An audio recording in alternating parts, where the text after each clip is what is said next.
Born in Virginia in 1787, Dr. John Peter Matower is widely recognized as America's first plastic surgeon. Because people are going to have a very difficult time really worrying about plastic surgery when they have this, epidemic, pandemic happening. Stop clicking because you saw the perfect face and wondered if it was real or reshaped. Influencer culture glamorizes plastic surgery like never before, but is it truly empowerment or a beautifully packaged trap? What really lies beneath the flawless Instagram filters and sculpted jaws? Come, let's explore. Chapter 1. From ancient healing to modern sculpting. Plastic surgery might seem like a modern obsession, but its story actually begins in ancient times. Thousands of years ago, early forms of reconstructive surgery were being practiced in civilizations like India, Egypt, and Greece. These weren't about vanity, they were necessities. Techniques like skin grafts and rudimentary nose reconstructions were life-saving responses to injury, disease, or punishment. The real acceleration of plastic surgery as a specialized field came during and after World War I. With so many soldiers suffering facial injuries, there was an urgent need for reconstructive procedures. Surgeons innovated rapidly, using skin flaps, bone grafts, and surgical artistry to restore not only faces, but also dignity. These procedures weren't publicized or glorified. They were painful, private, and profoundly medical. For decades, plastic surgery remained relatively niche, corrective, discreet, and largely hidden from public discourse. But as the decades rolled on, something shifted.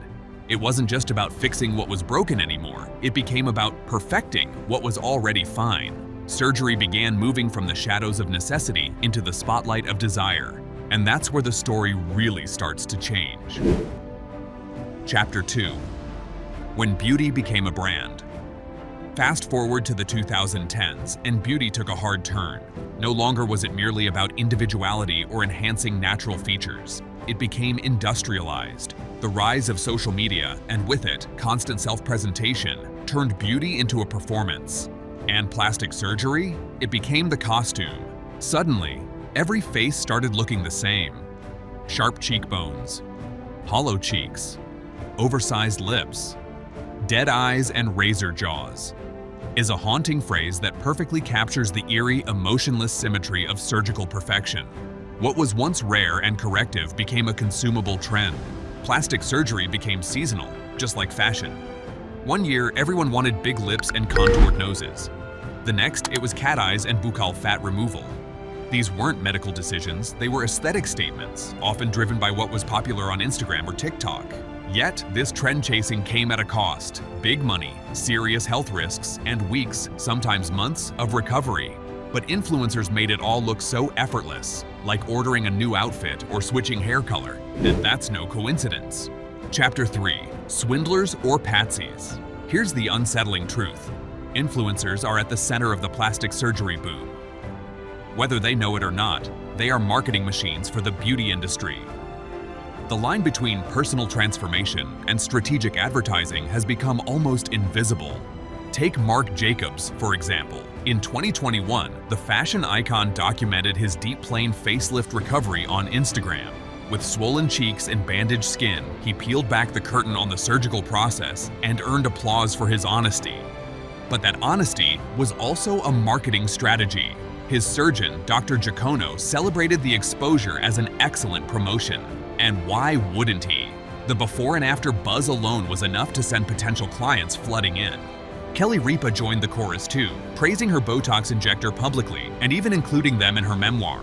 Gwyneth Paltrow, ever the queen of curated wellness, casually weaved Botox promotion into her Goop empire. These aren't just testimonials, they're commercial gold.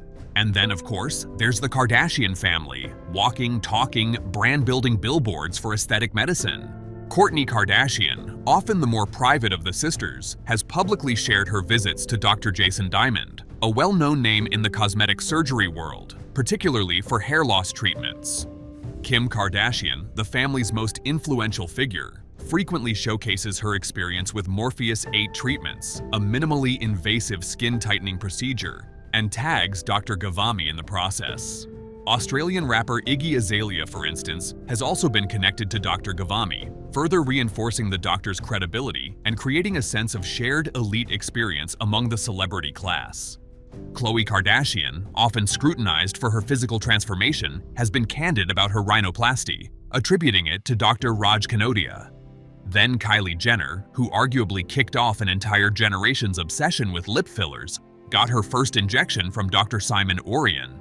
Her transformation sparked the infamous Kylie Lip Challenge and cemented her role as the face of Gen Z's aesthetic revolution. Then there's Dr. Garth Fisher, often appearing on Keeping Up with the Kardashians as the go-to expert. His presence in the show blurred the line between reality TV and plastic surgery promotion, turning once taboo procedures into household conversations. To be frank, we don't just follow celebrities for fun, we dissect their faces, their treatments, their surgeons. We build Pinterest boards of their before and afters. But have you noticed where all this is taking us? Chapter 5. The Cultural Shift. We are living in an age where plastic surgery is no longer taboo. In fact, not having work done might soon be the anomaly. What was once reserved for the elite or the insecure is now marketed as empowerment. You do you, they say. Fix what makes you feel bad. But this choice is rarely made in a vacuum. It's shaped by the endless scroll of influencer testimonials, celebrity confessions, and filtered transformations. Social media makes it feel like everyone's doing it, and if you're not, you're falling behind. This isn't to say plastic surgery is inherently bad. It can absolutely be empowering for some, but we must question the forces behind our desires. When looking like Kylie or Kim becomes the default, are we truly choosing surgery, or have we been convinced we need it? The beauty standard has shifted. Natural is now coded as lazy or outdated. Smooth skin, lifted brows, and perfect symmetry are the new norms, and for many, surgery is the only way to keep up. Chapter 6. Who do we trust? It's easy to blame influencers. After all, they're the faces we see every day. But the real culprit might be the system that monetizes insecurity, sells transformation as empowerment, and turns human features into trends. Yes, the future might see a return to natural beauty, not because people reject surgery, but because surgery will become so common that not doing it becomes the trend. Ironically, staying untouched may one day make you stand out, but it all began with trust. We trusted influencers. We saw them as relatable, authentic, and aspirational. We believed in their beauty, their journeys, their promotions. And now we must ask, was it really empowerment or expertly disguised exploitation? Being informed, skeptical, and self-aware is the only antidote. Because in a world where beauty is a brand and surgery is the new makeup, knowing why we want to change is just as important as how.